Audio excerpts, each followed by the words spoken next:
மக்கள் எதிர் அரசு என்கின்ற ஒரு நிலைப்பாட்டில் இருக்கிறோம். எங்களுடைய தனி உடைமை, மக்களுடைய தனிநபர்களுடைய தனி உடைமையாக இருக்கிற காணிகளை அரசு கையகப்படுத்துது. ஒரு ஸ்டேட்மெண்ட் ஆஃப் இன்டென்ட் ஒன்று அரசிட்ட கேட்கலாமா? இதனுடைய அதாவது இதை அளப்பதன் நோக்கம் என்ன என்பதை உத்தியோகபூர்வமாக அரசினுடைய பிரதிநிதி யாராவது நீங்கள் இன்னொரு தரப்பிற்கு தானே, காணி உரிமையாளர்கள் என்ற ஒரு தரப்பிற்கு பகிரங்கமாக எழுத்து மூலமாக கையளிக்கிறது. இந்த காரணத்துக்காகத்தான் இந்த நில அளவை நடைபெற உள்ளது என்பதை முன்கூட்டியே எழுத்து மூலம் தெரிவித்த பின்னர் அளப்பது என்பது ஒரு நியாயமான கோரிக்கையாக அமையும். உயர் பாதுகாப்பு நிலையத்திலிருந்து உங்கள் காணி விடுவிக்கப்பட்டு விட்டது என அரசாங்கம் எனக்கு அறிவித்துள்ளது. எனவே பிரதேச செயலகத்துக்கு காணி ஒப்படைக்கப்பட்டு விட்டது என தெளிவாக கூறினார் மாவட்ட செயலாளர். அதாவது உயர் பாதுகாப்பு நிலையத்திலிருந்து விடுவிக்கப்பட்டு பிரதேச செயலகத்திடம் காணி ஒப்படைக்கப்பட்டது. உரியவர்களிடம் காணியை ஒப்படைக்கும் மேலேயே பிரதேச செயலம் செய்ய வேண்டும். இப்ப கேள்வி என்னன்னா, இப்ப என்னத்துக்கு பவுண்டரிய போட்டு இப்ப இவ்வளவு நடக்குதுன்றது எங்களுக்கு பெரிய கேள்வி. ஆனால் அதை முடிக்க சொன்னார்.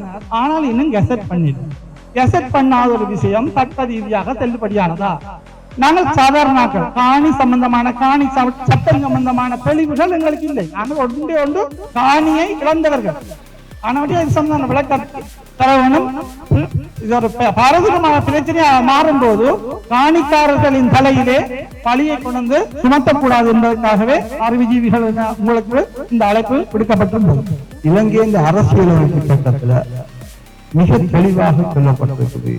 இலங்கையின் பிரஜைகள் அனைவருக்கும் தங்களுடைய வாழ்க்கைக்கான பொருளாதாரத்தை கட்டமைப்பதற்கும் அதற்காக சொத்துக்களை வைத்திருப்பதற்கும் அனுபவிப்பதற்கும் சட்ட ரீதியான பாதுகாப்பு உரிமையும் இருக்கு.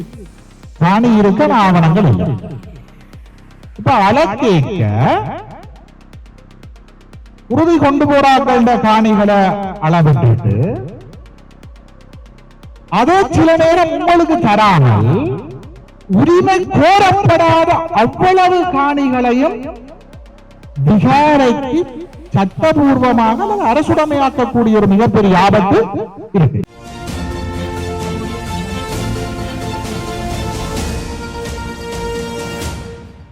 தனி உடைமைகளை பாதுகாக்க வேண்டிய கடப்பாட்டில் இருக்கிறது தான் பழமையாக மக்களுக்கும் அரசுக்கும் இருக்கக்கூடிய உறவு என்றது. இங்க முரண்நகையாக மக்கள் எதிர் அரசு என்கின்ற ஒரு நிலைப்பாட்டில் இருக்கிறோம். எங்களுடைய தனி உடைமை, மக்களுடைய தனிநபர்களுடைய தனி உடைமையாக இருக்கிற காணிகளை அரசு கையகப்படுத்துது.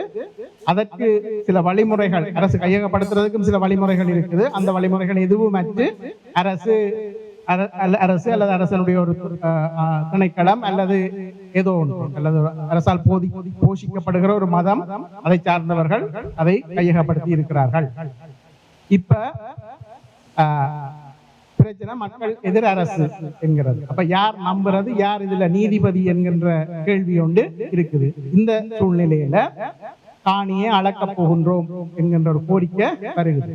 அதுக்கு சில தொழில்நுட்ப ரீதியான காரணங்கள் சொல்லப்படுது. நீங்கள் காணியை அளக்கத்தானே வேணும், அந்த காணியை அடையாளம் காண்றதுக்கு அது தேவைதானே என்கின்றது ரீசனபிள், அதாவது சாதாரண நிபந்தனைகளின் அடிப்படையில ஒரு ஏற்றுக்கொள்ளக்கூடிய ஒரு விஷயமாக இருக்கும். ஆனால் இங்க இதுல ஒரு சின்ன கேள்வி ஒன்று எழுது. ஏனென்றால் அளக்க முற்படுவது அரசு, அந்த அரசுதான் மக்களுக்கு எதிராக இருக்கிறது என்கிறதான் இதனுடைய சுருக்கம்.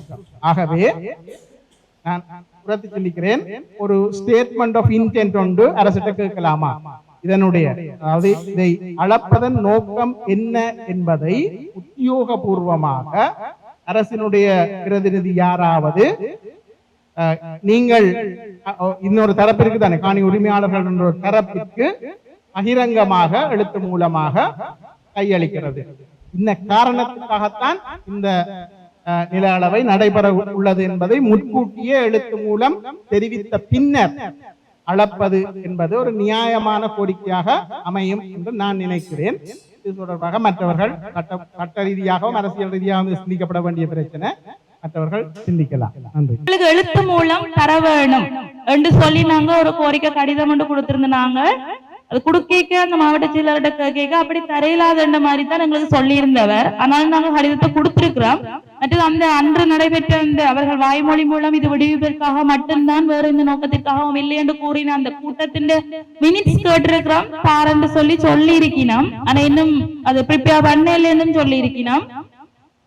இதுக்கு முந்தின முறை கிட்டத்தட்ட 2 வருடங்கள் 2024 ஏப்ரல் நினைக்கிறேன் அளவீடு செய்ய வரைக்குள்ள எங்களை காணிக்குள்ள அனுமதிக்கல. அந்த இடத்துல அந்த விஷயம் குழப்பப்பட்டது. அப்பைக்கு நாங்க பிரதேச செயலர்கிட்ட கேட்டிருந்த நாங்கள் எங்களுக்கு அரசு இலச்சினையோட உங்களுடைய அந்த லெட்டர் ஹெட்ல எங்களுக்கு கன்ஃபார்ம் பண்ணி தர வேணும் என்று சொல்லி அந்த நேரத்திலையும் அப்படி தர இயலாது, தங்கட அந்த ப்ரொசீஜர்ல அப்படி தங்க செய்யலான்னு சொல்லி எங்களுக்கு கூறியிருந்தவ. அதை நீங்க எங்களுக்கு தெளிவுபடுத்தணும். அப்படியாவே உண்மையா தரக்கூடாது ஏதாவது இருக்குதா அல்ல தரலாமா, ஏன் தராம மறுக்கி நம்ம அதுல ஏதாவது சூட்சுமங்கள் இருக்குதான்னு சொல்லி எங்களுக்கு சொல்லணும். ஏனென்றால் நிர்வாக சேவையில அதிகாரி மட்டத்தில் இருந்த நீண்ட கால அனுபவத்தையுடைய ஆக்களிங்க வந்திருக்கிறீர்கள். தயவுசெய்து எங்களுக்கு இதற்கான தெளிவை தரவானம். மாவட்ட செயலருடன் நடைபெற்ற அந்த கூட்டத்துல நான் கேட்ட ஒரு கேள்வி அமைச்சரை பார்த்து, நீங்கள் வைக்க போன்ற இந்த மீடியா ஒன்று கூடலின் போது நாங்களும் சரிக்கு சமனாக இருந்து 2 பேருமாக அந்த ஒன்று கூடலை நாங்கள் அவர்களுக்கான தெளிவுபடுத்தலை வழங்க வேண்டும். நீங்கள் எங்களுக்கு அவர்களுக்கு முன்னால் உறுதிப்படுத்த தருவணும். இது சுவீகரிப்புக்கான முயற்சி அல்ல என கூறிய போது மாவட்ட செயலாளர் குறுக்கே வந்து அவர் உடனே அதை நிராகரித்தார். ஒரு அமைச்சருக்கு பக்கத்துல சரிக்கு சமனா இருந்து நீங்கள் மீடியா கான்பரன்ஸ் செய்ய போறீர்கள். அப்ப அதுக்கு பிறகு அவர்களுடன் தனியான சந்திப்பும் எங்களுடன் தனியான சந்திப்பும் தான் மீடியா சந்திச்சிருந்தது. அப்ப சில விடயங்களை வந்து அவர்களுக்கு முன்னால் வைத்து நாங்களும் இருந்து சரிக்கு சமனாக அந்த விடயங்களை இதுல மத்திய அரசாங்கங்கள மாதிரி இல்ல. என்பிபி வந்து ஜனாதிபதி கூட ஒரு சாதாரண வீட்டில் போய் கதிரையிலிருந்து பிளாஸ்டிக் அறையிலிருந்து அவர்கள் வீட்டில் இருப்பவர்களுடன் சரிக்கு சமனாக இருந்து உணவருந்த போது நாங்கள் காணியை இழந்தவர்கள் ஒரு மினிஸ்டரோட பக்கத்துல இருந்து அந்த மீடியா இதுல சந்திக்கிறதுல அவைக்கு ஏன் அப்படி ஒரு ஏற்றத்தாழ்வு இருந்தேன்னு எனக்கு அன்று விளங்கவில்லை. நிப்பாட்டுங்க கதையை, நீ இந்த கதை கலைக்க கூடாது, மீடியா உங்களுக்கு இங்க பிரிம்பாச்சிங்க நாங்கள் பிரிம்பாச்சியோம்னு சொல்லி அன்றைக்கு அந்த மீடியா சந்திப்பு நடைபெற்றிருந்தது. அப்ப இதுல இன்னொரு மாவட்ட செயலர் சொல்லியிருந்தார், உயர் பாதுகாப்பு வலயத்திலிருந்து உங்கள் காணி விடுவிக்கப்பட்டு விட்டது என அரசாங்கம் எனக்கு அறிவித்துள்ளது. எனவே பிரதேச செயலகத்துக்கு காணி ஒப்படைக்கப்பட்டு விட்டது என தெளிவாக கூறினார் மாவட்ட செயலர். அதாவது உயர் பாதுகாப்பு வலயத்திலிருந்து விடுவிக்கப்பட்டு பிரதேச செயலகத்திடம் காணி ஒப்படைக்கப்பட்டது. உரியவர்களிடம் காணியை ஒப்படைக்கும் மேலேயே பிரதேச செயலம் செய்ய வேண்டும்.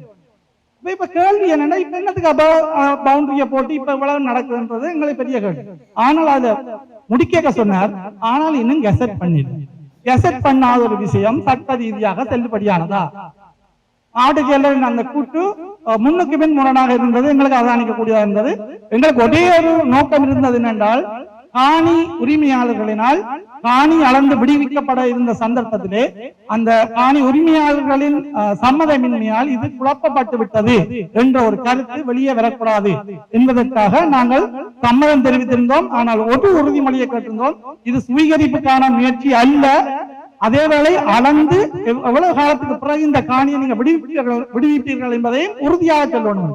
உடனே மினிஸ்டர் சொன்னா 2 வீக்ஸ்ல விடுவோம், அளந்ததிலிருந்து 2 கிழமையில காணியை விடுவோம் என்று நினைக்கிறேன். மீடியாவுக்கும் அது சொல்லி இருக்கணும்.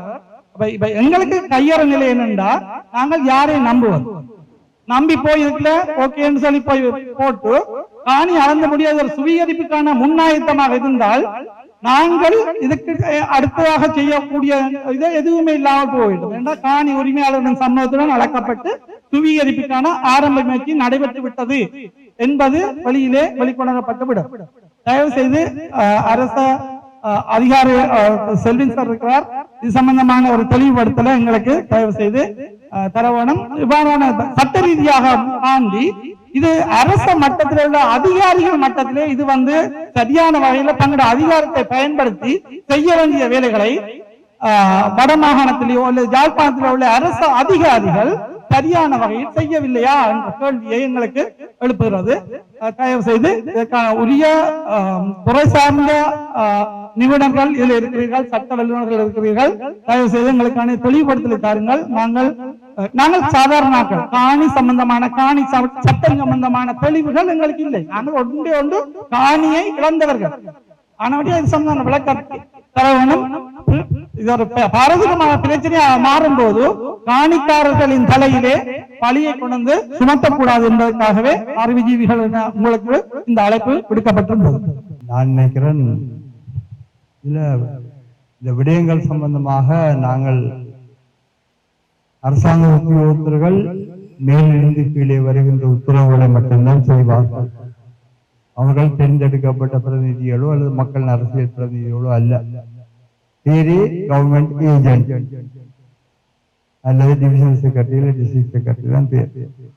அரசாங்கத்தில் உத்தரவு செய்கிறார்கள். அவையில் அதை மீறி எதுவுமே செய்ய முடியாது.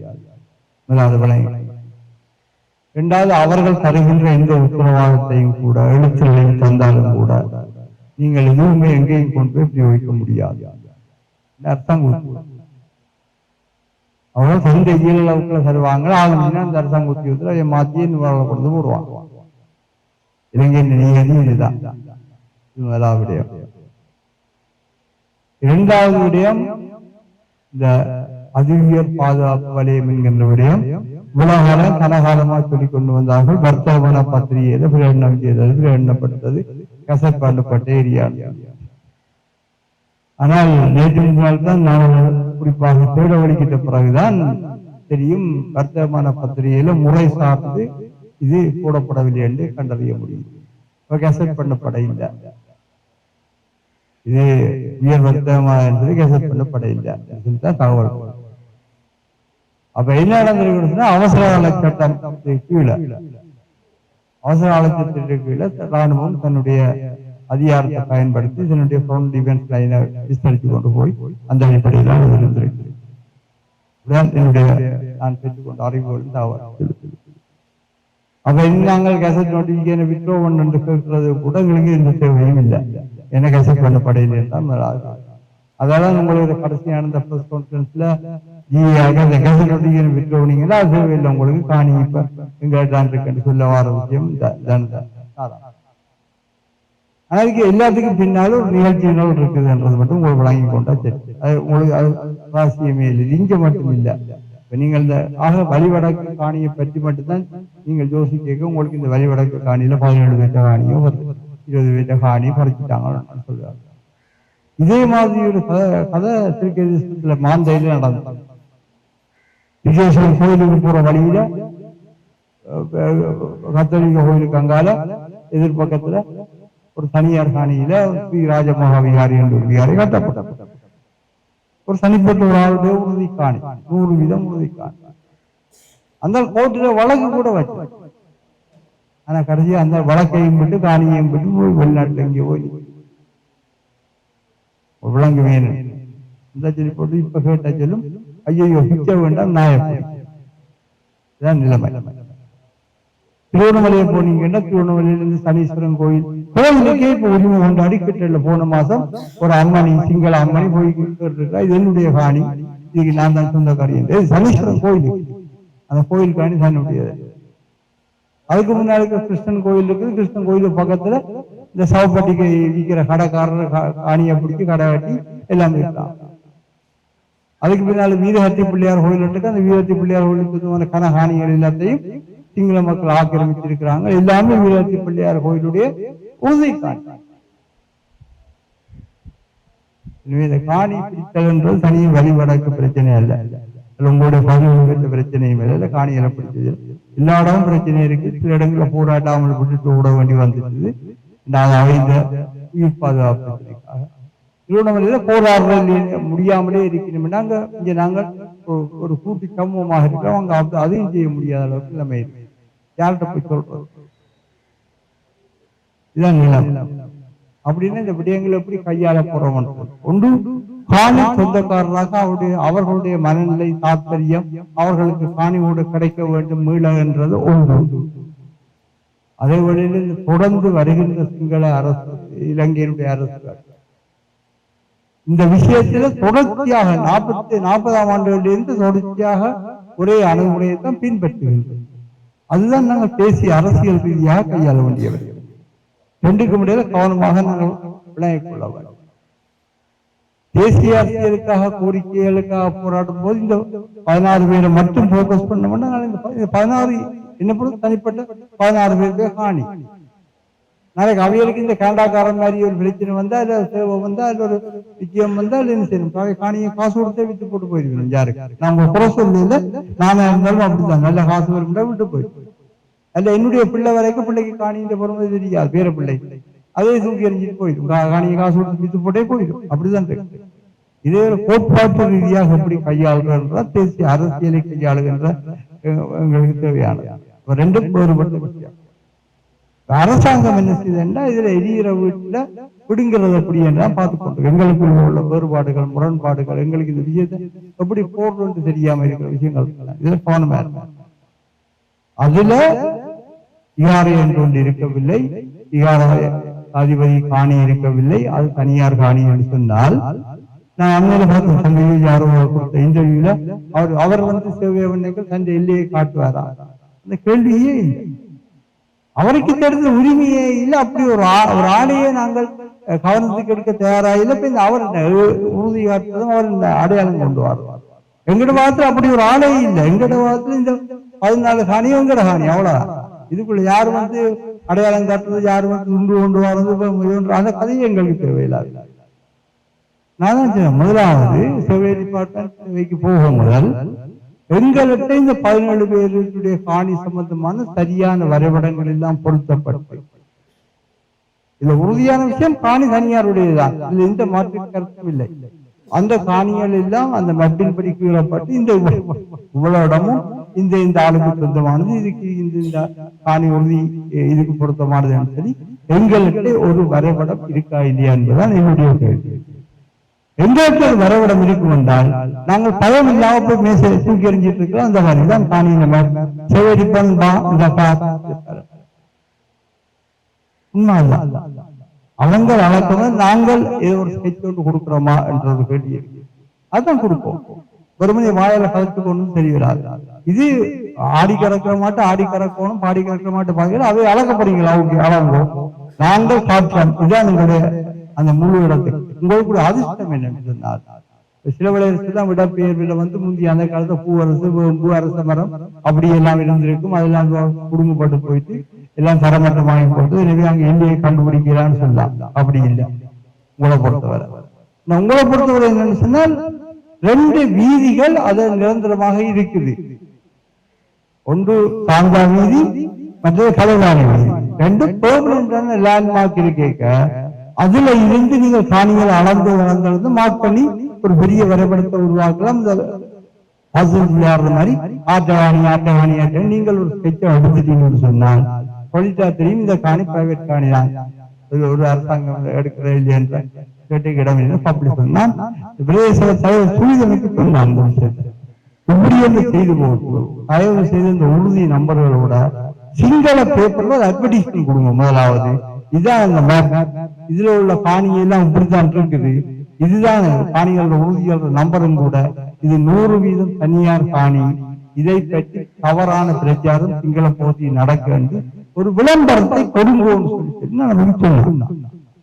அதுல பெரிய சபையில் அதுக்கு ஒரு தீர்மானம் எடுத்துட்டு கேள்வி பிறகு என்ன நடந்தது கொடுத்தாச்சா?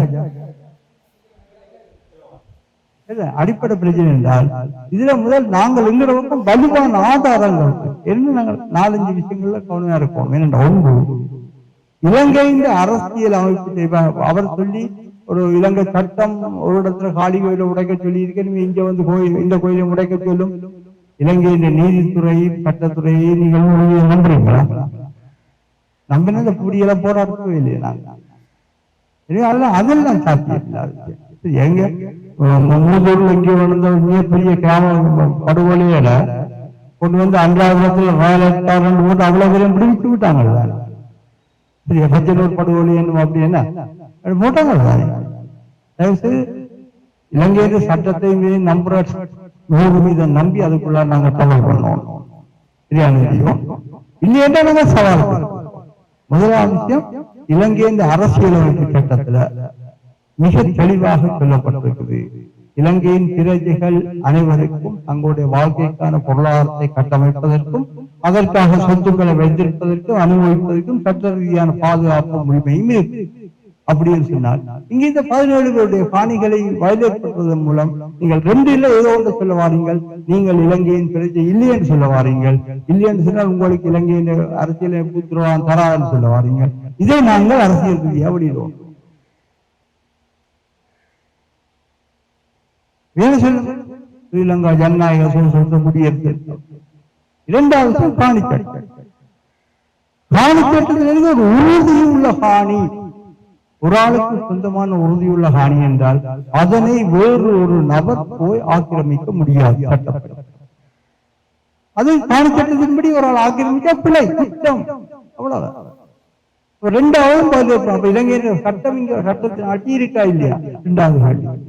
அது தமிழ் மக்கள் மேல உங்களோட அரசியலமைப்புக்கு உத்தரவாதமும் செல்லுபடியாக இல்லை, சட்டத்தின் அட்டியும் இல்லைன்னு சொல்லி நாங்கள் 2வது விஷயம் வரைக்கும் உங்களுக்கு அரசியலமைப்பு தேசிய அரசியல் செய்கிற எங்களுடைய ஆக்களுக்கு அது ஒரு வலுப்போயின் உலகத்துக்கு சொல்லி அமைஞ்சுவாருங்க. எங்களுக்கு இந்த விஷயங்கள் ஒன்றுமே செல்லுபடியாக இவங்களை எப்படி நம்புறது? நாங்கள் இந்த அரசியலமைப்பு சட்டத்தை எப்படி நாங்கள் நம்புறது? அடுத்தது இலங்கையுடைய கலாச்சாரம் பண்பாட்டில் எல்லா கலாச்சாரத்துக்கும் எல்லா மதத்துக்கும் முன்னுரிமை கொடுக்கிறோம்னு சொன்னால் ஒருவருடைய காணியில் அவருடைய சம்மதமின்றி அவருக்கு முரணான இன்னும் ஒரு மத அடையாளத்தையோ கலாச்சார அடையாளத்தையோ அல்லது வேறு எந்தையோ ஸ்தாபிப்பதற்கு யாராலும் செய்ய முடியாது. அதுவும் சட்டத்திலே இருக்கு. அப்ப பண்பாட்டுமே மீறப்படுதான். வாதங்கள் இன்னொரு பக்கத்தால் கட்டமைக்கப்படுகிறான். இவர்களை வெளியில கொண்டு வரலாம். ஏனென்றை திருப்பி கடத்தொழில் அமைச்சர் எல்லாரும் என்ன சொல்ல வழி கட்டினோம்? மாற்றுக்காணி தரலாம், மாற்றுக்காணி தராது. முதல் காணி விற்றோ இப்படி ஆக்கிரமிக்கிறீங்கன்னு சொல்லுங்களேன், அல்லது நீங்களும் ஆக்கிரமிக்கல. அது காணி தவறுதலாக சொல்லி சேருங்களேன். தவறுதலாக தனியார் காணியில அறியாம கட்டி போட்டாங்கன்ற ஒரு சொல்லுங்க. அதை சொல்ல தயாராக இல்லை. அவங்களுடைய தவறை பகிரங்கமாக ஏற்றுக்கொள்றது போல் தவறு செய்தவனை முன்னுக்கு கொண்டு வந்து விடுறதுக்கோ தயாராக இல்லை. இப்ப என்ன ஒரு விஷயம் வருது என்றால், இந்த ஒரு சின்ன காணி விஷயத்துல நீங்கள் உண்மையை கண்டறிந்து சொல்ல தயாரில்லை என்றால் நீங்கள் எப்படி ஐயா இந்த நாட்டுல நடந்த அவ்வளவு படுகொலைகளுக்கும் யுத்த குற்றங்களுக்கும் நீங்கள் உள்ளகப்படும் முறை மேல மூலம் அரசியல்ல இன்னொரு பக்கம் இருக்குது. அது இந்த நியாயங்கள் எல்லாம் வேறு பரிமாணத்துல கொண்டு போகும். உங்களோட பக்கத்தில் என்றால் நீங்கள் காணிக்காரங்கள், நீங்கள் ஒதுக்க சரியா வச்சுக்கணும். எந்த காணி எனக்கு வேணும், அதுக்கு காணி மொத்த கையில் எடுக்கணும். காணி மொத்த நாங்களும் உலகத்துல எங்க இங்க இருந்து எல்லாம் இங்கே கொண்டு போட்டு போறாங்க. இவ்வளவு துல்லியமா எப்படி செய்யலாம்? கூகுள் மேப்பை வச்சுக்கொண்டு அங்குல மண்டலமாக நீங்க வளர்க்கலாம். அங்குல மண்டலம் அதிலேயே நீங்க அதுல பிரிண்ட் அவுட் எடுத்து போட்டு வடிவாக நீங்கள் அடுக்கலாம். அடுக்கிறீங்க நல்ல சேவையரை வச்சுக்கொண்டு ஒவ்வொரு உறுதியம். ஏன்னா எங்களோட உறுதியில தான் துல்லியமா எழுதப்பட்ட உறுதியம். வடக்கல்லையாரு, கிழக்கல்லையாரு, தெற்கல்லையாரு, அங்க மீக்கல்லையாருன்னா துல்லியம் எழுதப்பட்டது. அங்க எங்க பிழைக்கும் என்றால் முழக்கணக்கு அல்ல அப்படியே கொஞ்சம் கொஞ்சம் வெளியே இறக்கிற விஷயம் இருக்கிறது. மற்றொரு பிரச்சனை இல்லை. உங்களுக்கு அதிர்ஷ்டம் என்னென்றால் ரோட்டு இருக்குது, அதே ஒரு உழுகு சில கட்டடங்களும் இருக்குது. பணியாற்ற கட்டடம் இந்த கட்டடத்திலே நிச்சயமானது. மிக துல்லியமாக அந்த படத்தை செவ்வடிப்பான் போய் அளக்க முதல் உங்களால் உங்களை பதவி நினைக்கிறேன். அப்படி ஒரு விஷயம் இங்கே இருக்க முந்து கச்சேரியில காணி பொறுப்பாக இருந்த மேலே அரசாங்கம் கூறியிருக்கிறான் நினைக்கிறேன். அந்த ஆவணத்தை கண்டுபிடிங்க. அப்படி ஒரு ஆவணத்தை கண்டுபிடிச்சீங்கன்னா உங்களுக்கு தெரியும் இப்படித்தான் இருக்கின்ற காணி இப்படித்தான் என்றார். இப்ப என்ன நடக்கும்னு சொன்னால் குரங்கு அப்பம் பிடிச்ச காலம் தான் நடக்கும். என்ன நடக்கும்? காணியை வேறு எல்லையில துவங்கி உங்களுக்கு அளந்தளந்தது காணிகளை விட்டு விட்டு கொண்டு வரைக்கும் இன்னொரு பக்கத்துல முளம் அடியாகி கொஞ்சம் காணி மிஞ்சும். எங்க மிஞ்சும்? எங்க மிஞ்சும் விளங்குவாங்க. அந்த இடத்தை மட்டும் பற்றி பண்ணி மிச்ச இடத்துல அளந்து கூட அப்ப இது விடவும் மிஞ்சின காணி அப்ப இதை விடுவோம். இந்த காணியில் போயிட்டு வாங்கன்னு சொல்றாரு. நீங்க காணி என்ன செய்யணும்? இந்த ரோட்டுக்கரையில் இருந்த பொங்கலை மூலையில இருந்து அளப்போம். சாந்தாங்கியும் சேர்ந்து அந்த மூலையால் லேண்ட் மாற்றணும். அது ஒவ்வொரு உறுதியாக அடுக்கி அளந்து கொண்டு வாங்குவோம் என்றால் 2ஆம் நாளே உங்களுக்கு அந்த பிரச்சனைக்குரிய காணியெல்லாம் அளவுக்கு வந்துடும். எல்லாத்தையும் நான் மாவட்டத்திலும் சொல்றேன். சரி, என்னென்றால் காணியை உறுதியை அளந்து கொண்டு போனால் அங்கே வேதி கிட்ட போய் தெரியும் அரைப்பரப்பு காணியை காண முடியாது. இப்படி அங்க ரொம்ப கவனமாக இது இருக்கே நிதானமாக செய்யும். பிகாரிலே இருக்கிறதா உடைக்கிறதா எல்லாம் பிறகு மனசு கலந்து நினைக்கிற விஷயம். அதை இப்ப நீங்க முன்னுக்கு போட்டால் அது வெறும் வக்கீல நியாயமாகத்தான் கருமையில நம்ம புத்தமிக்கின்ற நியாயமா வராது. அதை மட்டும்தான் தூக்கி தள்ள வேண்டிய ஒரு பாடல். அது இரண்டாவது விஷயம். காணியில பிரச்சனை சோல் பண்ண பிறகு அதை என்ன செய்யுதுன்றது இரண்டாவது விஷயமா இருக்கு. முதலில் நாங்கள் அதை இப்ப நாங்கள் காணியை சோல் பண்ணுவோம், என்ன செய்ய போறோம்ன்றது அதுக்காக செய்து கொள்வோம். நான் நினைக்கிறேன் நான் ஒரு விஷயம் நினைச்சுக்கொள்வோம். தமிழ் அலுவலர்கள் எல்லோருடைய கைகளும் கட்டப்பட்டிருக்கிறது. யாருமே தற்கொலையுள்ள அலுவலர்களாக இந்த காலத்தில் செய்ய அவர் மிகப்பெரிய தொழிலுக்கு மூலம் வந்தது தந்த வாழ்வாதாரமும் வாழ்வாதாரம் எதிர்வாதமும் செஞ்சது. இவ்வளவு வந்துட்டு எந்த ஒரு விஷயம் போறது கொள்ளாது. இது உங்களுடைய பிரச்சனைகளுக்காக அவர்கள் தனியாக கொடுக்கிறது நீங்கள் யாருமே எதிர்பார்க்கக்கூடாது. எனவே தமிழ் நீங்க யாரு சொன்னீங்க சொல்லி யாருக்கும் கேட்கலாது. அதை மட்டும் நீங்க தமிழ் பிசினஸ் தான் உங்களுக்கு அவனை கலைக்கலாம். அதுக்கு மேல மீட்டிங்ல வச்சு நீ வாழ முடியும் அதுக்கு பார்த்தான் நீங்க அந்த புதியதை வைத்துக் கொள்ளும். இரண்டாவது விஷயம், இன்றைக்கு திருவண்ணாமலையில அரசாங்க அதிபர் என்றால் சிங்களவர் தான். மாத்தறையில் அம்பாறையில் அரசாங்க அதிபர் என்றால் சிங்களவர் தான். மற்றும் சிங்களவால் மட்டும்தான். நுவரெலியாவில் அரசாங்க அதிபர் என்றால் சிங்களவர் மட்டும்தான். வவுனியாவிலும் அந்த பிராக்டிஸ் வந்து இப்ப நெடுங்கேணியில பிரதேச செயலாளரும் சிங்கள நாங்கள் நினைக்கிற மாதிரி காரியங்களை கொண்டு போறது நீங்க இதெல்லாம் புரிஞ்சு நிதானமாக உணர்ச்சி வசப்படாமல் வக்கிரமான வாதங்களை முன்னுக்கு வைக்காதீங்க. ரக்கெட் அது எங்கட மோத்துக்கு தான் அடிக்கும். அதை நிற்க வைக்க வேண்டாம். அதை கிடைக்கிறது. இப்ப நாங்க எப்படி செய்யுங்க அவியல் நான் எங்கேயும் சொல்லி கேட்டேன். ஐநா நிறுவனமோ ஏதோ ஒரு நிறுவனத்துக்கு சொல்லி இருக்கிறேமா இவங்களுக்கு கூட காணி பிரச்சனை இருக்குது. ஆடு என்ன பிரச்சனை இருக்குது இவங்க அடிபடாம இருக்கணும் கூட காணியை விடாமல் நாங்க அளந்து கொடுக்க போறோம். அப்படி பஞ்சறிஞ்சிக்கணும். நாங்க காணியை அளவிடாம விட வேண்டாம் பஞ்ச எப்படி அறிஞ்சிக்கணும் வாங்குவாங்க. இதுதான்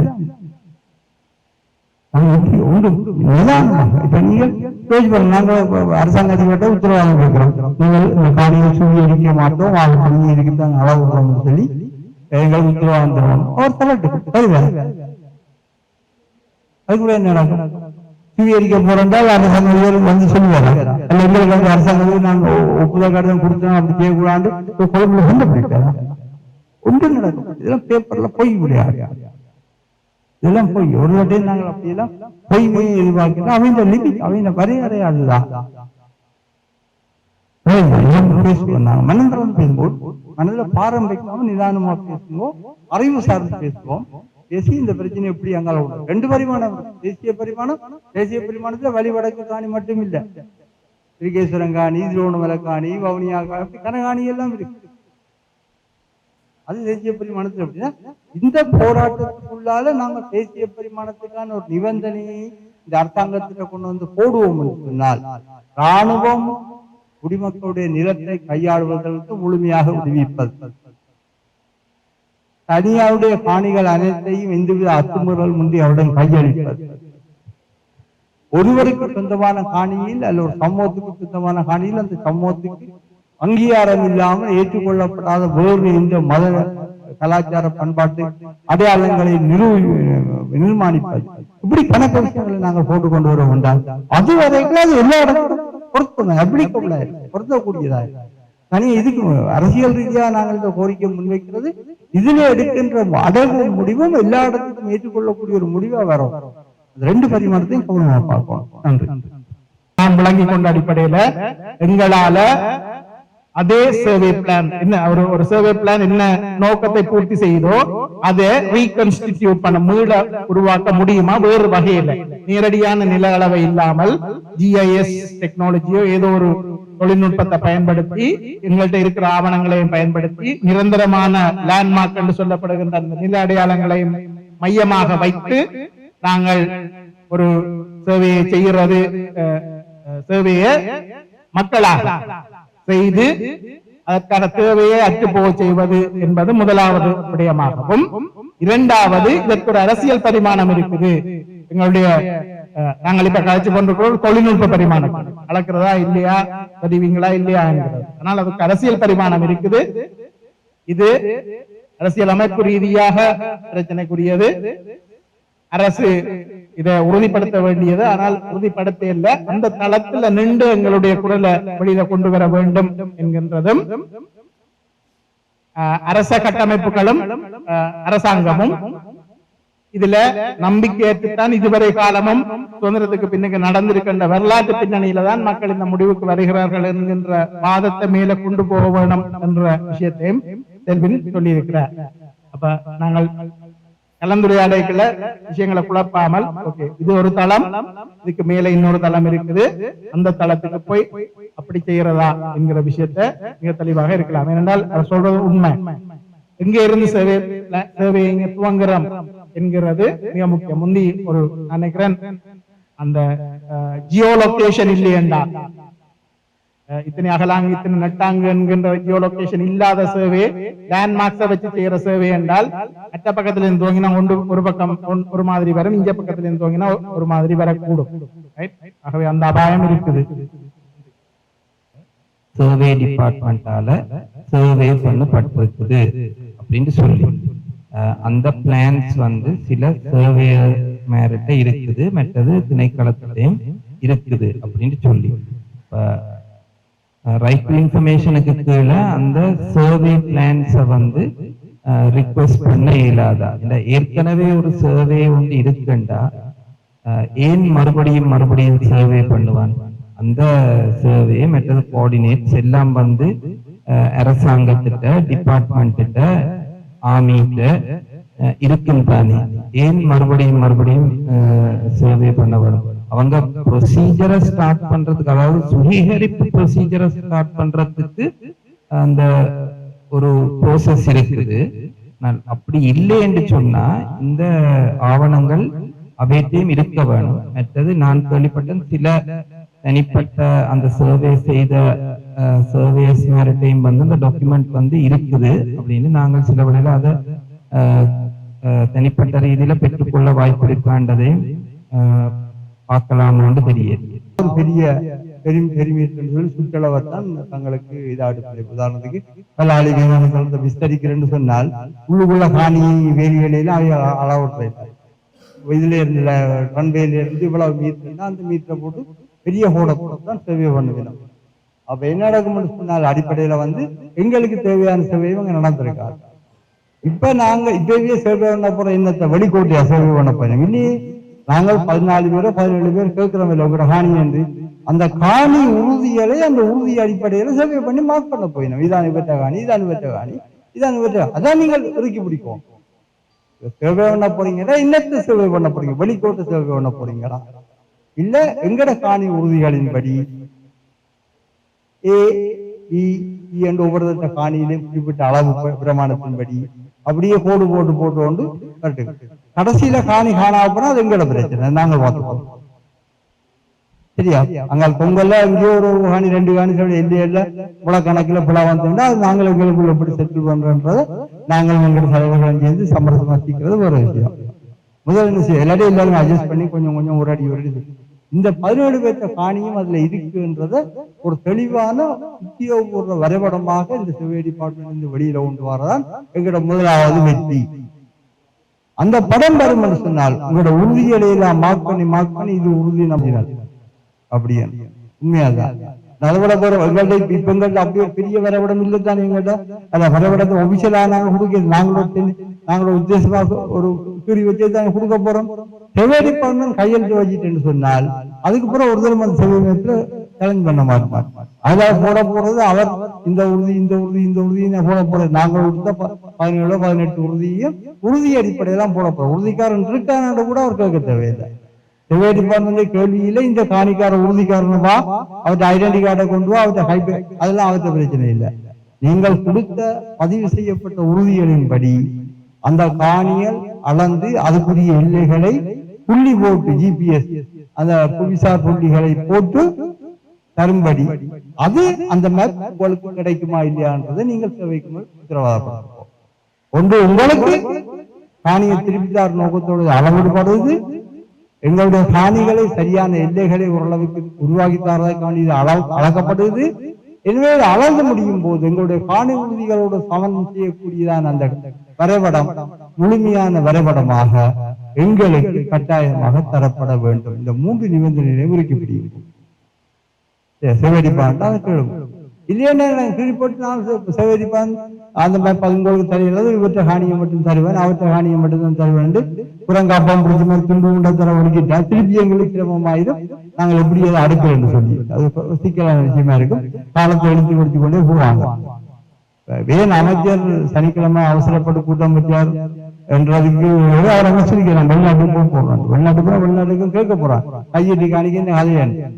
சரி, அதுக்காக வேண்டிய அறிஞர் கூட்டம் வச்சு இந்த கூட்டத்துல அப்படி எல்லாம் தீர்மானிச்சுக்கணும். அங்க போய் சொல்ல போறேன் அந்த காணியில் அழகா சொல்லி வச்சு நான் பிரச்சனை முடிஞ்சு அடி அப்படியான்னு சொல்ல போறேன். அவ்வளோ அவர் திரும்பி வந்தா அதெல்லாம் 6 பழம் கணிஞ்சான். எனவே அவைகள் இதுவரையும் செய்த அத்தனை மெப்புகளும் அது பெரிய மெப்பா தான் கீழ்வாங்க. இதுவரை உள்ளுக்கு காணி உறுதிகளின்படி இலக்கமிட்டது. இந்த முறை செய்ய போறது உங்களுக்கு காணிதாரன்னு சொன்னால் உங்களுடைய காணி உறுதிகளை பொருத்தி பொருத்தி பொருத்தி பொருத்தி அதன்படி நீங்கள் சென்றோணும். அதை நீங்கள் பிரைவேட் தேவையர்கள் நாங்கள் பிரைவேட் தேவையரை கொண்டு தனியார் தேவையரை கொண்டு கீறினாலும் கூட பொறுமதி இல்லை. டிபார்ட்மெண்ட் கீறும் என்று சொன்னால் அதுதான் இங்க உள்ள பெரிய உயர் அதிகார சபை. அப்படி கீறும் என்று சொன்னால் அந்த ஆவணம் உங்களுக்கு முழு ஆவணமா வேணும், பெரிய வரைபடமா வேணும். என்ன கிட்டத்தட்ட அதுல பார்க்க கிட்டத்தட்ட 18, 20 ஏக்கர் 30 ஏக்கர் வருது. இந்த சாந்தா வீதியால போய் அப்படி இன்னொரு இந்து கோயிலுக்கு போய் அந்த பக்கத்தால வந்து இந்த பக்கத்தால வந்து திருப்பி கலைவாணி வீதி அதுல வந்து முடியலாம். நடுவில் பார்த்தாலே கூகுள் மேப்ல வச்சுக்கொண்டே செய்யலாம். ஏன்னா கூகுள் மேப்ல அந்த அளவு அடிக்கணக்கில் அளக்கிறதுக்கு அதுல இருக்கு ப்ரோக்ராம் இருக்கு. ஏன் நாங்கள் செய்யலை என்றால் என்னுடைய ஒரு பக்கத்துல யாழ்ப்பாணம் யூனிவர்சிட்டி இருக்குது. ஏன் நாங்கள் செய்யலை, எங்களுடைய வித்வான்கள் ஏன் செய்யலை யோசிங்க. ஒருவருக்கும் ஒரு அழுத்தமும் இல்லை. நான் சொன்ன கருத்து உங்களை அழுத்துற மாதிரி உங்களுக்கு தவறாக நடத்துற மாதிரி தயவு செய்து யோசிச்சு போடாங்க. நான் என்னுடைய சிந்தனையில நான் இன்றைக்கு அகலமா இதண்டி கொண்டிருக்கப்பட்டபடினால்தான் நான் அதை யோசிச்சு போட்டு உங்களோட சாய்க்கு முன்வரேன். நன்றி.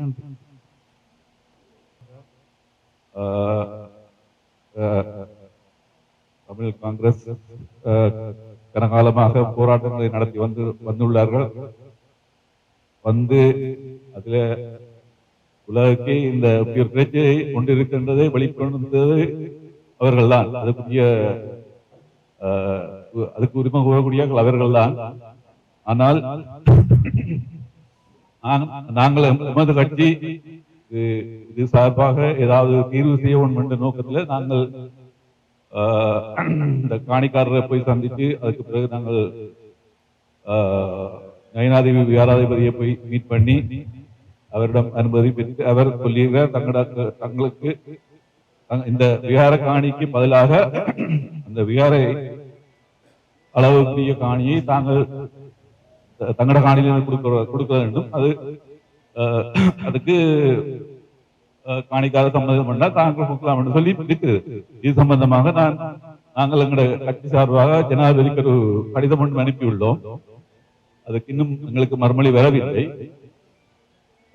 என்ன பிரச்சனை எங்களுக்கு அவர்கள் அதாவது கைகட்டி காணியாக்கள் விருப்பம் என்னன்னு சொன்னால் காணி விட வேணும். அதாவது விகார இருக்க காணி போ முதல் மற்ற காணி விட வேணும். இதுதான் அவர்கள் வேண்டும். அது நியாயமான கோரிக்கை. ஆனால் இல்ல நாங்கள் கதைச்சே சொல்றோம் ஐயா, நீங்க கதைங்க பிரச்சனை இல்லை. இப்படித்தான் நாங்கள் கதைச்சு முடிவெடுத்து ஒரு ஒழுங்கு வந்து நாங்கள் இன்றைக்கு நாங்கள் ஜனாதிபதி கடிதம் எழுதி உங்களுக்கு அதுக்கு சம்பந்தமா இன்னும் மறுமொழி வரவில்லை. ஆனால் எங்களை பொறுத்தவரை இல்லை அளக்க விடுவதே காணி விடவும் சொன்னால் காணியை விட வேண்டியதானே. முழு காணியை விடலாம். அடைச்சு வச்சுக்க முழு காணியை விட்டுட்டு அது சம்பந்தமா என்னன்னு சொன்னா நீங்க குறிப்பிட்ட போல அந்த காணிக்காரர்கள் குறிப்பிட்டது போல நிறைய பேர் இல்ல இலங்கையை விட்டு நாட்டை விட்டு நாடு போர் சூழலால எல்லாரும் வெளியே போயிட்டு சம்பந்தப்பட்டார்கள். ஆகவே அந்த காணி அரசுடைய காணி இல்லை. ஆகவே அரசுடைய தேவைக்காக அந்த காலத்துல ஹை செக்யூரிட்டிக்கு வச்சிருந்தவை சொன்னால் முழு காணியை விட வேண்டியதானே. அப்ப நீங்கள் என்ன பொறுத்தவரையில் அளக்க விடுறதே தவறு. என்னன்னு சொன்னால் இப்ப அளக்க போய் அவையின் கபட நோக்கம் கொண்டிருக்குது. மிச்ச காணியை பிடிக்கணும் அது அதுக்கு விட முடியாது. அளக்க முழுக்க விடணும். அப்படித்தான் நீங்கள் நிக்கணுமே தவிர இதுக்கு போய் அளந்துவீங்கண்டா மாட்டுப்படுவீங்கன்றத நான் சொல்ல வர விஷயம். ஏனென்று சொன்னால் உண்மையிலேயே இந்த காணி விடணும் சொன்னால் ஒரு முறை இருக்குது. அரசாங்கம் அடக்கி வச்சிருக்குது. அரசாங்கம் கெசட் நோட்டிபிகேஷன் கொடுத்துதான் இதை ரிலீஸ் பண்ண போறோம் என்று சொல்லி ஒழுங்குமுறைப்படிதான் பெறுவோமே தவிர இது சந்திரசேகரன் ஐயா தன்னுடைய அரசியல் என்பிபி தான் எல்லாம் செய்து முடிக்கிறேன்னு சொல்லி முடிக்க வார. இது அரசியல் என்று போகக்கூடாது. இந்த விஷயத்துல அரசியல் இல்ல முக்கியம். மக்கள் இந்த பிரச்சனை தான் முக்கியமா பார்க்கணும் தவிர. ஆகவே நான் என்ன சொல்ல வரேன்டா, நிச்சயமா நீங்கள் அதாவது காணி அளக்குவதே விட வேண்டாம், முழுக்க விட வேண்டும் என்று கோரிக்கை தான் நீங்கள் நிற்கணுமே தவிர காணி அளக்க போனீங்க நிச்சயமா மாட்டுப்படுவீங்க. எனக்கு முக்கியமான ஒரு விஷயம் இருக்கபடியா கொழும்புக்கு சொல்ல வேண்டியுள்ளது. இன்றைக்கு நைட் வெளிக்கிறேன். ஆகவே எனக்கு நாளை நிற்க முடியாது. ஆகவே இதை கூற வேண்டும் என்று தான் இங்கு வந்தேன். நன்றி. அதுக்கு பொறுப்பாக பதில் ஒன்றும் சொல்லல. இது கூட சும்மா ஒருக்காக சொல்லி போட்டு வேற ஏதாவது ஒரு தேவைக்காக சொல்லி போட்டு இது ஒன்றும் நடக்காமல் போறதுக்கும் ஒரு சந்தர்ப்பம் இருக்குது பெரும்பாலும். ரெண்டாவது, இது உண்மையாயே நடக்க போதென்றால் இப்ப ஆட்கள் இதுல பேசினதை சொன்ன மாதிரி நிறைய டெக்னிக்கலான விஷயங்களை பார்க்க வேண்டிய தேவை இருக்கு. ஏன்னா அந்த டெக்னிக்கலான விஷயங்களுக்கு கூடாக ஒரு அரசியல் செய்யறதுக்கு சந்தர்ப்பம் இருக்குது. இப்ப என்னென்று அளக்குறது, எப்படி அளக்குறது, எங்க தொடங்குறது, மற்றது காணிய பிரிச்சு கொடுக்கல என்ன மாதிரியான பிரச்சனைகள் சிலவுல வரலாம், யார் உயிரோட இருக்கிறோம் யார் உயிரோட இல்ல, அந்த மாதிரியான பிரச்சனைகளும் இருக்குது. அதே மாதிரி முதல் கட்டமா நாங்கள் குறிப்பிட்ட அளவு காணிய விடுவோம், பிறகு இன்னும் ஒரு குறிப்பிட்ட அளவு காணிய விடுவோம் என்று சொல்லி போய்க்கல சில வேளையில போராட்டத்தின் வலிமையை குறைக்கிறதுக்காக அது ஒரு திசையில போகலாம். அப்படி பலவிதமான சந்தர்ப்பங்கள் அங்க இருக்கிறபடியால நான் நினைக்கிறேன் காணி உரிமையாளர்களும் தங்களுக்கு மத்தியில ஒரு உரையாடலை மேற்கொண்டு கூட்டாக ஒரு தீர்மானத்துக்கு வர வேணும். நாங்கள் எப்படி இத கையாள போறோம் என்றதும், எப்படி சர்ச்சையில ஒரு பகுதி விடுவிக்கப்பட்டால் மிச்சத்துக்கான போராட்டத்தை எல்லாரும் தொடர்ந்து செய்ய வேணும் என்ற அதுல ஒரு உக்கிரமான நிலப்பாடு எடுக்க வேணும் நினைக்கிறேன். அதே மாதிரி அதுல வார சேலஞ்சஸ இப்பவே குழுவாக நீங்கள் கூட்டாக காணி உரிமையாளர்கள் சேர்ந்து என்னென்றத கையாள போகிறோம் என்றது அதுக்குரிய அந்த காணி அளவீடுகள் அதோட சம்பந்தப்பட்ட அந்த நுட்பம் அந்த அறிவு உள்ளவர்களோட கதைச்சு பேசி அதை தெளிவாக்க வச்சிருக்க வேணும் என்றது நான் நினைக்கிறேன் மிக முக்கியமான விஷயமா இருக்கும். அதான் நான் சொல்றதுக்கு யோசிச்சது. அதை நீங்கள் செய்வீங்கள் என்று நான் நினைக்கிறேன். நன்றி. இது சட்டம் சார்ந்த ஒரு பிரச்சனை இல்லை, அரசியல் சார்ந்த ஒரு பிரச்சனை. இதுல சிலர் வலியுறுத்தினீர்கள் எழுத்து மூலம் நாங்கள் ஒரு ஆவணத்தை பெற வேணும், இது விடுவிக்கிறதுக்காண்டி தான் நடக்கப்படுது. இப்ப நீங்கள் எழுத்து மூலம் ஒரு ஆவணத்தை பெறுறீங்கள் என்று வைப்போம். அதை வச்சு நீங்கள் கடைசி கட்டமாக என்னத்தை அதியுச்சமாக சாதிக்கலாம். எழுத்துல வந்து விடையில பேப்பர்ல போடுவீங்க, ஆர்ப்பாட்டம் செய்வீங்க, கடைசியா போய் நீதிமன்றத்துல வழக்கு தாக்கல் செய்வீங்க அந்த ஆவணத்தை வச்சு. குருந்தூர் மலை பிரச்சனையில நீதிமன்றமே கட்டளை போட்டது விகாரைய கட்ட வேண்டாம், அதை தாண்டி கட்டி முடிச்சிட்டாங்க. அந்த நீதிபதி கொஞ்சம் உணர்வாக இருந்தபடியால் ராணுவத்துக்கும் போலீஸுக்கும் கொஞ்சம் அழுத்தங்களை கொடுக்க வழி கிடையாது, அவருக்கு அழுத்தத்தை கொடுத்து இப்ப அந்த ஓடரை போட்ட நீதிபதி நாட்டுல இல்ல. எப்படி எடுக்கிறார்? இப்படி பலர் இருக்கிறார். காணி இருக்க ஆவணங்கள் இல்லை. இப்ப அலக்கேக்க உறுதி கொண்டு போறார்கள் காணிகளை அளவிட்டு அதே சில நேரம் உங்களுக்கு தராமல் உரிமை கோரப்படாத அவ்வளவு காணிகளையும் விகாரைக்கு சட்டபூர்வமாக அரசுடைமையாக்கக்கூடிய ஒரு மிகப்பெரிய ஆபத்து இருக்கு. உதாரணத்துக்கு ஒரு கதைக்கு அதுல ஒரு 30 பரப்பு காணி இருக்குன்னு வைப்போம். உதாரணம், நீங்கள் போய் உறுதியில காட்டுறீங்க ஒரு 15 பரப்பு, மிச்ச 15 பரப்பையும் உங்களுக்கு தராமல் தரணும் கட்டாயம் இல்லை தானே, மிச்ச 15 பரப்பையும் உரிமை கோரப்படாத காணி என்று சுவீகரிக்கிறதுக்கு மிகப்பெரிய ஒரு அபாயம் இருக்கு. அந்த மண்ணில நடந்த ஒரு விஷயம். ஜனாதிபதி வந்து பெரிய ஒரு படம் போட்டவர், எத்தனையோ ரோட்டுகளை வர்றாங்க. அந்த ரோட்ல எல்லாம் ஜனம் போய் வருதா? இல்ல, ராணுவம் தடுத்து வச்சிருக்கு. இங்க அமைச்சர் தான் சொல்ற, காணிக்குள்ள இருக்கிறது அமைச்சர் இல்ல, விகாராதிபதி. விகாராதிபதி இதுல ஒரு தரப்பாகவே இல்லை. அவர் என்ன சொல்றார் செய்கிறார் என்று தையத்தில போராட்டம் நடத்துற ஆட்களுக்கு தெரியும். மற்றது இதுல இருக்கிற ஒரு மிகப்பெரிய அபாயம் என்னென்றால், உங்களை உங்களுக்குள் அடிபட வைப்பதற்கான சூழ்ச்சிகள் பெருமளவில் நடக்கும். இதுதான் எல்லா இடத்திலும் நடந்தது. இல்ல பிரச்சனை, வேலை பிரச்சனை என்று எங்களுக்கு அடிபட வச்சு அதுல ஒரு பிரிவை தங்களுக்கு சார்பாக எடுத்து, இப்ப எங்களுக்கும் விகாராதிபதிக்கு தான் பிரச்சனை நடக்குது.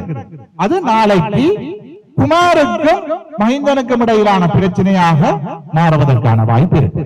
என்னை பொறுத்தவரை நான் இந்த பிரச்சனைய ஒரு சட்டத்தரணியா பார்க்கறதுக்கு தயாரில்லை.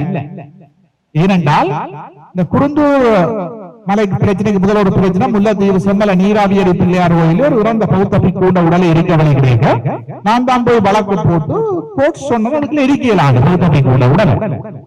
பின்னேரம் நானும் ஒரு 200 பொதுமக்களும் கேட்க ஞானசார வீரரும் என்ன பார்க்கவும் வந்த நீங்க ஒரு 2000 பேரும் வந்து எங்களை அடிச்சு விழுத்தி போட்டு பிக்கூண்ட உடலை எரிச்சு போட்டு போட்டாங்க. நாங்கள் போலீஸ்ல போய் மிக தெளிவாக முறைப்பாடு கொடுக்கிறோம். ஞானசாரரும் பிக்குவலம் வந்து அடிச்சது அரெஸ்ட் பண்ணா இன்று வரைக்கும் அவங்களை அரெஸ்ட் பண்ணவும் இல்லை, கோர்ட்டுக்கு கொண்டு வரவும் இல்லை. இலங்கையில இருக்கிற சட்ட திட்டங்கள் அன்னைக்கும் வழக்கண்டா நீதி கிடைக்கும், உங்களுக்கும் எனக்கும் வழக்கண்டாலும் நீதி கிடைக்கும். ஏன்னா 2 பேரும் தமிழர்.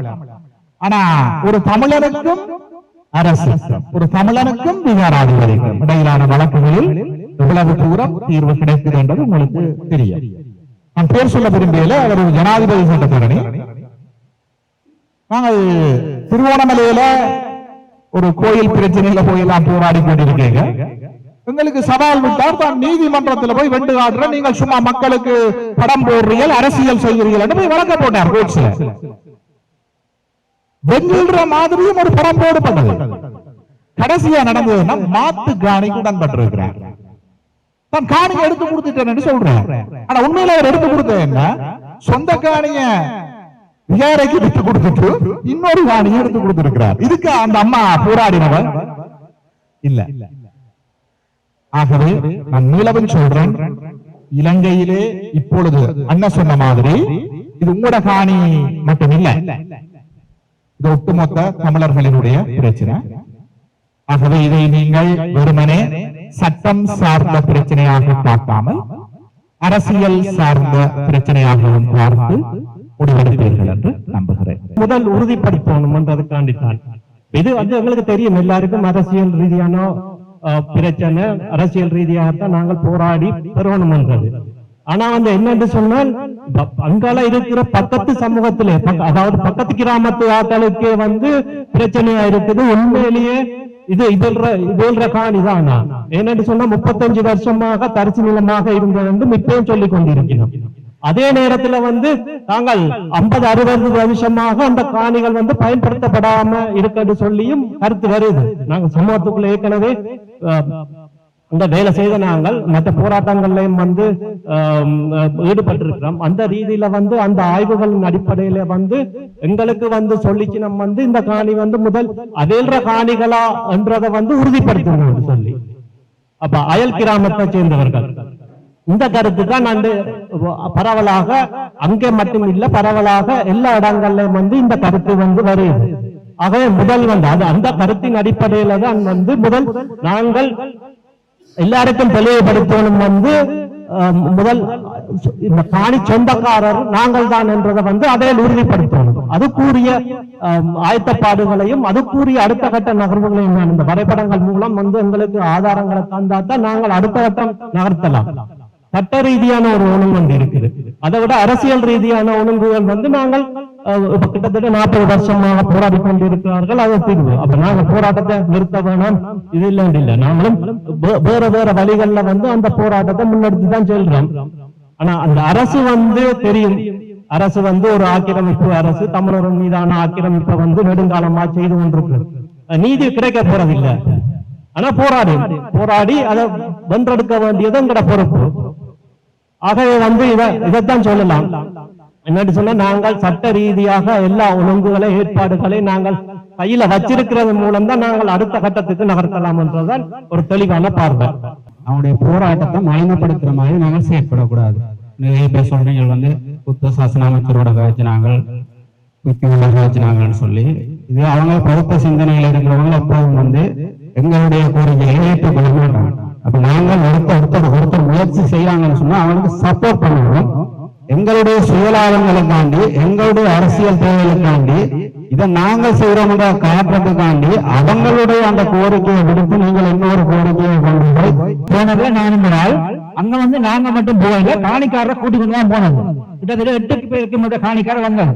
காணிக்காரர் வந்த உடனே சாவகன் வந்து கேட்டது அவசர பார்த்து, இந்த காணி எங்கட காணி ஏற்றுக்கொள்றீங்களா, நீங்கள் ஏற்றுக்கொண்டா மட்டும்தான் அவங்க கதைப்போம்னு சொல்ல உத்தாசனாவாச்சா சொன்னது, நான் உங்களோட காணி ஏற்றுக்கொள்றோம், நாங்கள் கட்ட இல்லை, எங்களுடைய சாங்கத்தை கட்ட இல்லை, நான் உங்களோட காணி ஏற்றுக்கொள்றோம் ஏற்றுக்கொள்றோம் கலைச்சினாங்க.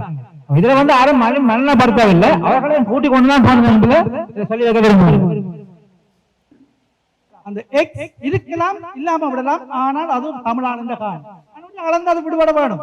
அந்த எக்ஸுக்குரிய உரிமையாளர் வருவர், ஒரு பேர பிள்ளையா இருக்கலாம், அல்லது பிள்ளைகள் இல்லாட்டி அடுத்த ஒரு ஆளுக்குரிய உரிமை எப்படியோ சட்ட உரிமையாளர் வரலாம். ஆனா காணி உறுதியை காட்டி இதுல 16 பிறப்பு காணி இருக்குது, உறுதி இருக்குதுண்டா எக்ஸ் உரிமையாளரா இல்லையான்றது உங்களுக்கு பிரச்சனை. அந்த காணி தமிழாக்கிற காணி, அது அளந்து விடுபட வேண்டிய காணி. அந்த எக்ஸுக்குரிய உறுதி இப்போது யார் உரிமையாளரோ அவர் வரும்போது அந்த காணி அவருக்கு வழங்கப்படும். அதனுடைய நாங்கள் எக்ஸ் இல்ல, இது உரிமையாளரா இல்ல, இவர் உரிமையாளர் இல்லையண்டா உரிமையாளர் எல்லாம் காணி எல்லாம் விகாரக்குரிய காணியாக மாறலாம். உறுதி இருக்குது, எக்ஸ் இல்லையண்டா எக்ஸுக்கு பின்னிறுத்தாளர் யாரோ அவர் வரும் வரைக்கும் அந்த காணி அளந்து எல்லைப்படுத்தப்பட்டு அது விடுபட வேண்டும். நான் கூட